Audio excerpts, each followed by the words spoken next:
Hello hi guys ఓం నమో వెంకటేశాయ. చూశారు కదా, బస్సులోంచి ఇప్పుడే మనం దిగేశాము. పాప వినాశనం దగ్గర ఎక్కడైతే మనం దిగామో అక్కడే బస్సు ఎక్కేసి మన ఆకాశ గంగ దగ్గర అయితే దిగేశాము. ఇలా మనం ప్రతి స్పాట్ దగ్గర దిగుకుంటూ వెళ్ళిపోతాము. సో గాయ్స్, మనం ఇప్పుడు డైరెక్ట్గా మనం పాయింట్కి అయితే వెళ్ళిపోదాము. ఇక్కడ మనకు ఆకాశ గంగ అనేది ఎందుకు ఏర్పడింది అండ్ ఇక్కడ ఈ స్థలం యొక్క స్థల పురాణం ఏంటో ఒకసారి తెలుసుకుందాము. ఇది ఒక యథార్థ సంఘటన.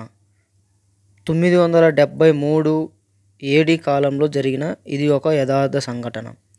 తిరువల నంబి అనే ఒక ఆచారి అప్పట్లో శ్రీవారి సేవల కోసం పాప వినాశనం వాటర్ ఫాల్స్ దగ్గరికి వెళ్ళి డైలీ నీళ్లు తీసుకొచ్చి స్వామివారి కార్యక్రమాలు, స్వామివారి అభిషేకాలు వీటికైతే డైలీ నీళ్లు తీసుకొచ్చేటోడు.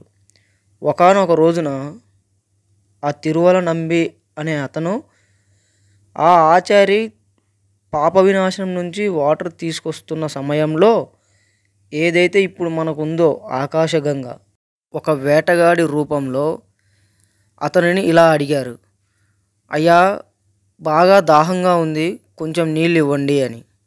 అప్పుడు తిరువల నంబి ఇచ్చిన సమాధానం, ఈ నీళ్ళు నీ కోసం కాదు, నా స్వామి కోసం, నా స్వామి అభిషేకాల కోసం, తీర్థాల కోసం నేను తీసుకెళ్తున్నా, ఇవి నీకు చెందినవి కాదు అని చెప్పేసి వెళ్ళిపోతూ ఉంటాడు.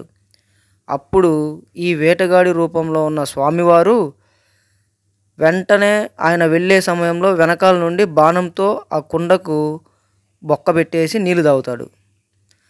అప్పుడు ఆ ఆచార్య తిరుమల నంబి కోపించుకోకుండా మళ్ళీ వెనక్కి వెళ్ళి పాప వినాశనం దగ్గరికి నీళ్లు తీసుకొద్దామని వెళ్తుంటాడు.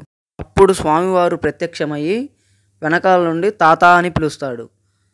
ఆ వెనక్కి తిరిగిన తిరుమల నంబికి స్వామివారి ప్రత్యక్షమయ్యి ఇక్కడ నుండి ఇప్పటి నుండి ప్రతిరోజు నాకు అభిషేకాలకైనా, తీర్థాలకైనా, దేనికైనా, ప్రసాదాలకైనా కూడా ఇక్కడ నుండి మాత్రమే నాకు నీళ్లు తీసుకురా అని చెప్పేసి గుడికి దగ్గరలో అంజనాద్రి కొండకి బాణంతో, తన దగ్గర ఉన్న బాణంతో కొండను కొడతారు.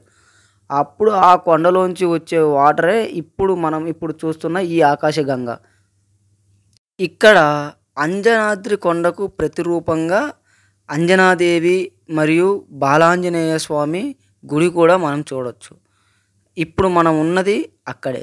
So coming to the point, అప్పటి నుంచి తిరుమల నంబి వారసులే ప్రసాద తీర్థ అభిషేకాలకు ఈ నీరు స్వామివారి సేవలకు ఉపయోగిస్తున్నారు గాయ్స్. Bye bye.